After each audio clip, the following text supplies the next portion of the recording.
Oke, assalamualaikum warahmatullahi wabarakatuh. Pada pertemuan ke-8 hari ini kita akan membahas tentang peubah acak ya. Jadi di pertemuan kemarin kita membahas tentang peluang, selanjutnya kita akan membahas tentang peubah acak. Apa itu peubah acak gitu ya. Jadi kalau Anda tahu kata peubah, itu sama halnya dengan kita mengatakan bahwa itu adalah suatu variabel. Jadi peubah acak bisa disebut juga variabel acak. Nah, kemudian untuk memahami apa itu peubah acak, kita harus mengingat bahwa pada bab 1 kemarin kita mengenal tentang peluang. Nah, peluang ini diperoleh dari suatu proses acak. Saya ingatkan lagi bahwa proses acak itu apa sih? Randomly event gitu ya. Kejadian yang secara random. Apa itu kejadian yang secara random? Kejadian yang terjadi secara acak ya. Contohnya pada saat kita melemparkan dadu. Nah, ketika kita melemparkan dadu, nanti muncul mata dadu 1 atau 2 atau 3 atau 4 atau 5 atau 6. Itu kan secara random, tidak bisa kita tebak terlebih dahulu. Kemudian contoh kejadian acak yang lain yaitu ketika kita melemparkan koin, munculnya angka atau gambar pada koin, itu juga suatu contoh kejadian acak.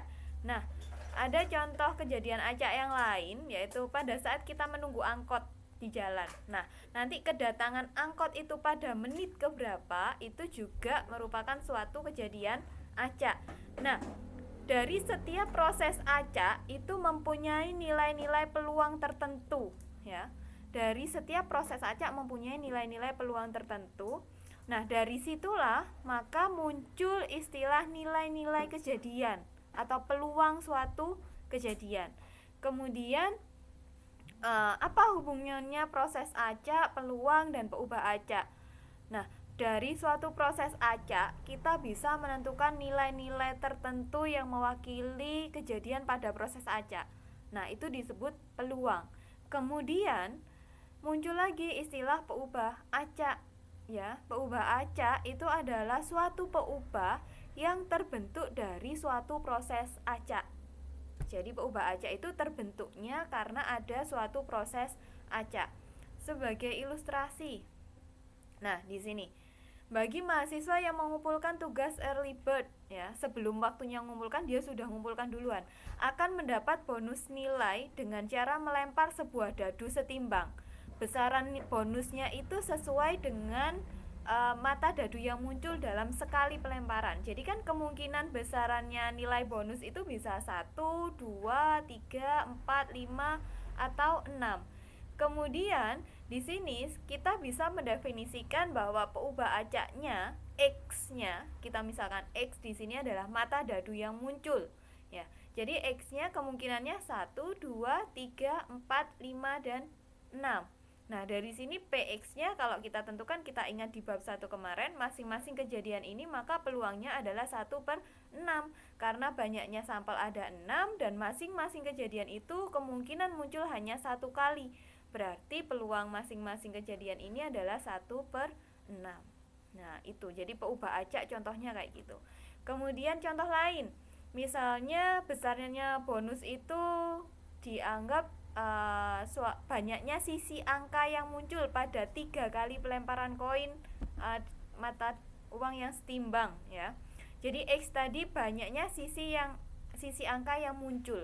Nah, kalau kita ingat-ingat ketika kita melemparkan koin sebanyak 3 kali, maka ruang sampel kejadiannya ada 8, diperoleh dari 2 pangkat 3 gitu ya. 8 itu terdiri dari AAA, AAG, AGA, GAA, AGG, GAG, GGA, dan GGG. Nah, sekarang kalau peubah acak kita itu ingin mengetahui banyaknya sisi angka yang muncul, maka ini AAA kejadian ini dia akan sama seperti ruang bilangannya sebanyak 3 karena sebanyak 3 angka yang muncul. Kemudian untuk kejadian AA, GA, GA, GAA ini dia akan dipetakan ke bilangan 2. AGG, GAG, GGA ini masing-masing hanya memiliki 1A, maka dia dipetakan ke bilangan 1. Sedangkan untuk kejadian GGG ini tidak muncul sama sekali angkanya, maka dia dipetakan ke 0. Nah, dari sini X-nya itu sama dengan himpunan yang anggotanya isinya 0, 1, 2, 3. Kalau kita perhatikan bagian di samping ini, diagram Venn di samping ini, peubah acak X itu memetakan setiap titik sampel ke suatu nilai tertentu. Kemudian bentuknya ya, tidak ada di daerah DF-nya, ruang kejadiannya ini adalah DF, dipetakan ke kodomennya, KF-nya itu di ruang bilangan real ya. Jadi ini bisa kita katakan X ini adalah suatu fungsi, atau peubah acak ini adalah suatu fungsi. Kemudian fungsi peubah acak ini merupakan suatu langkah dalam statistika untuk mengkuantifikasikan kejadian-kejadian alam. Ya, ini tadi contohnya. Kalau kita melemparkan koin, itu kan sebenarnya kejadiannya hanya muncul angka atau gambar. Tapi di sini kita kuantifikasikan, kita representasikan sebagai suatu bilangan 0, 1, 2, dan 3.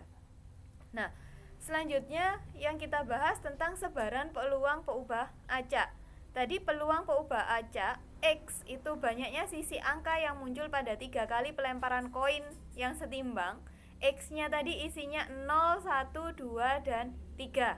Dari 8 kemungkinan kejadian yang muncul dari AAA sampai GGG. Kalau kita lihat peluang kejadiannya, ya masing-masing kejadian ini 1/8. Kemudian peubah acak X-nya untuk kejadian AAA, berarti dia muncul 3 kali angka. Peluangnya berapa? 1/8. Kemudian AAG, AGA, dan GAA, ini muncul angka 2 kali, berarti X-nya adalah 2. Nilai peluangnya berapa? 3/8. 1/8 tambah 1/8 ditambah 1/8. Kemudian AGG, GAG, dan GGA. Di sini X-nya 1, nilainya juga sama, 3/8. Sedangkan untuk kejadian yang terakhir GGG ini hanya X-nya ada 0, peluangnya ada 1/8. Kemudian di sini setiap nilai yang mungkin diambil oleh PX ini memiliki peluang tertentu untuk muncul ya. Jadi PX ya, nilai PX-nya itu kan sama dengan 1/8 kalau kejadiannya AAA gitu ya. Nah, ini nanti itu disebut sebagai fungsi peluang atau sebaran peluang. Jadi bisa kita katakan fungsi peluang X, misalnya di sini ada fx. Fx-nya sama dengan 1/8 untuk X yang sama dengan 0 atau 3. Jadi 1/8 ini kalau misalnya kejadiannya AAA, X-nya 3 atau F3-nya berapa? 1/8 ya. Jadi fungsinya tadi bisa juga dikatakan dia peluang X-nya. Terus untuk ini F0-nya berapa? F0-nya 1/8. Kemudian Fx dia nilainya 3/8 untuk X-nya yang sama dengan 1 atau X-nya sama dengan 2. Nah, Fx ini nilainya akan 0 untuk X yang lain. Jadi kalau misalnya X-nya 4 berarti F4-nya 0, X-nya 100 gitu. Berarti F 100-nya adalah 0 gitu. Kemudian konsep peubah acak ya. Kalau kita akan menentukan fungsi peluang dari peubah acak X yang sama dengan kemunculan sisi dadu yang bermata genap pada pelemparan dadu yang setimbang ya. Nah, ini kejadiannya ya, X itu genap atau ganjil gitu kan ya. Kalau kita melemparkan dadu, kejadiannya kan 1, 2, 3, 4, 5, atau 6. Nah, karena tadi di soal itu peluangnya muncul genap, maka di sini X-nya dia akan bernilai 1 ya, akan bernilai 1 kalau genap, dan X-nya akan bernilai 0 kalau dia ganjil. Nah, kalau kejadiannya 1, 2, 3, 4, 5, 6, kemudian peluang kejadiannya masing-masing adalah 1/6. Nah, kemudian X-nya di sini kita ikuti. Yang 1 nilainya apa? 0. Untuk yang 2, 1. 3, dia ganjil berarti 0. 4, dia genap 1. 5, ganjil berarti 0. Untuk 6 dia genap berarti